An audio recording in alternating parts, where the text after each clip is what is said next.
Yeah, looks alright. You could have washed it though. So how's the new Skoda? Yeah, it's good. How's the stereo? Yeah, good. Lots of room in the back. Yeah, no, it's good. How's the performance? Yeah, not bad. So it's good then? Yeah.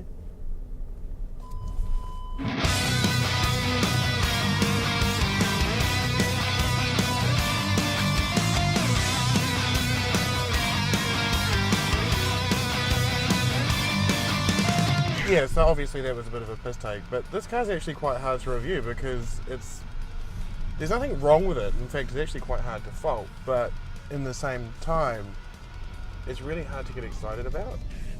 So Nick's been driving this all week. Now it's my turn to have a bit of a go. I do like this DSG gearbox. Yeah, no, I like it actually. It's probably one of the more standout features of this car. It's good, like, you know, it's snappy when you want it to be. It's docile when you're trying to save fuel. It's good. Yeah, so the DSG's dual clutch, so it's actually a constant direct drive, unlike an automatic. Cool. That's why it's so responsive and snappy. Oh, okay. Well, I didn't know that.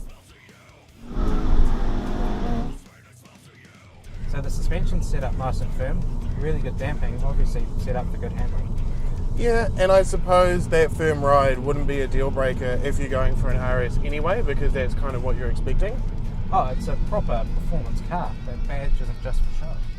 It's got the 220 horsepower engine from the Golf GTI, and the suspension, brakes, everything to match. I suppose.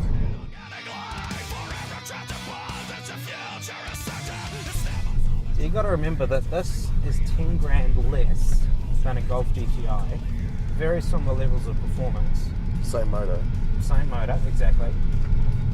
And with a whole lot more space than a GTI. I mean, this is a proper practical car that goes. So there's going to be some cost savings. And the seats aren't quite, they're not sports car seats, but they're a nice compromise between comfort and support. So did you know, Skoda has a real history. Goes back to 1895 making vehicles, and Skoda manufacturing concern goes back to 1859. They used to be an armament manufacturing. In 1925, Skoda bought this little Czechoslovakian company that was making cars and bikes and trucks and started making automobiles. And they actually started making their own version of the Russian Tatra cars, which are those big, long, Volkswagen-shaped things with big 8-cylinder motors in the back. And they kind of made okay cars. They got a bit screwed over during World War II, obviously. They were used to make guns and things again. Then they, in the 50s and 60s, started making technologically clever cars, but they didn't have the engineering know-how to make them properly, and they were crap. 60s and 70s, they made some really crap cars, and then unfortunately during the 80s and 90s, they kept making crap cars, and it's left them with a really bad reputation. Right up until Volkswagen did a complete buyout in 2000, and now Skoda's still made in Czechoslovakia. They're made all around the world, but they cherry pick from the Audi and Volkswagen parts bin.